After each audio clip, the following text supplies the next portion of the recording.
Okey. Dah on ni. Halo semuanya, selamat datang di video pembahasan hukum perdata. Dalam video kali ini, kita akan membedah kasus sengketa perdata antara Sarah Theodora Silalahi melawan PT Sari Coffee Indonesia yang diputus oleh Pengadilan Negeri Jakarta Pusat dengan nomor putusan 153/PDT-G/2020/PN/JKT/PST. Analisis ini disusun menggunakan kerangka isu, rules, analisis, dan conclusion. Baik, kita akan masuk ke isu. Masalah hukum utama dalam kasus ini adalah apakah tindakan PT Sari Coffee Indonesia yang membatalkan secara sepihak kesepakatan sewa-menyewa tanpa melakukan pembayaran yang dapat dianggap sebagai wan prestasi atau ingkar janji yang menimbulkan kewajiban untuk membayar ganti rugi kepada pemilik ruko, yakni penggugat. Nah, kita akan masuk ke rules-nya. Untuk menjawab isu tersebut, kita merujuk pada beberapa ketentuan hukum perdata.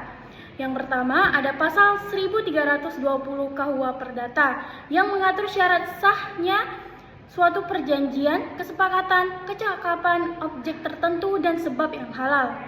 Yang kedua ada pasal 1338 KUH Perdata yang menyatakan bahwa semua perjanjian yang sah berlaku sebagai undang-undang bagi para pihak yang membuatnya.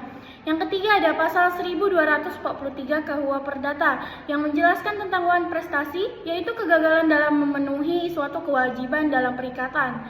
Yang terakhir ada pasal 1371 KUH Perdata serta jurisprudensi Mahkamah Agung nomor 650/PDT/1954 yang menyatakan bahwa kerugian imaterial hanya dapat diminta dalam kondisi tertentu seperti penghinaan atau kematian. Selanjutnya kita akan masuk di analisis. Mari kita bahas fakta-faktanya. Penggugat Sarah Theodora Silalahi menyatakan bahwa tergugat PT Sari Coffee Indonesia telah menyepakati untuk menyewa rukonya di Rawamangun dengan durasi 5 tahun dan nilai sewa sebesar 575 juta rupiah. Bahkan telah disebut adanya denda penalti 8.000 USD jika salah satu pihak membatalkan sepihak. Namun, menurut tergugat, surat yang dianggap sebagai perjanjian itu sebenarnya hanya merupakan surat minat sewa. Belum menjadi perjanjian sah karena belum ditandatangani kedua belah pihak dan masih menunggu persetujuan dari perusahaan induk. Tergugat kemudian membatalkan rencana sewa tersebut secara sepihak dan tidak ada pembayaran apapun yang dilakukan. Akibatnya, penggugat merasa dirugikan secara material dan imaterial, termasuk kehilangan kesepakatan untuk menyewakan ke pihak lain.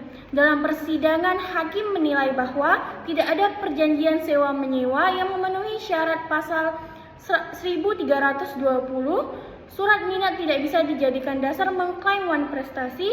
Tuntutan ganti rugi material juga tidak dapat diterima karena bukan merupakan bagian wan prestasi dalam konteks ini. Kita akan masuk ke sesi terakhir, yaitu conclusion. Berdasarkan analisis di atas, majelis hakim memutuskan bahwa tidak terdapat perikatan hukum yang sah antara penggugat dan tergugat. Karena itu, gugatan wan prestasi tidak dapat diterima. Dengan kata lain, tindakan tergugat membatalkan rencana sewa tidak bisa dikategorikan sebagai wan prestasi karena belum ada kontrak sah yang mengikat kedua belah pihak. Demikian pembahasan kita mengenai kasus ini. Analisis kali ini membantu kita memahami struktur dan substansi sengketa hukum secara sistematis. Sampai jumpa di video selanjutnya. Bye-bye.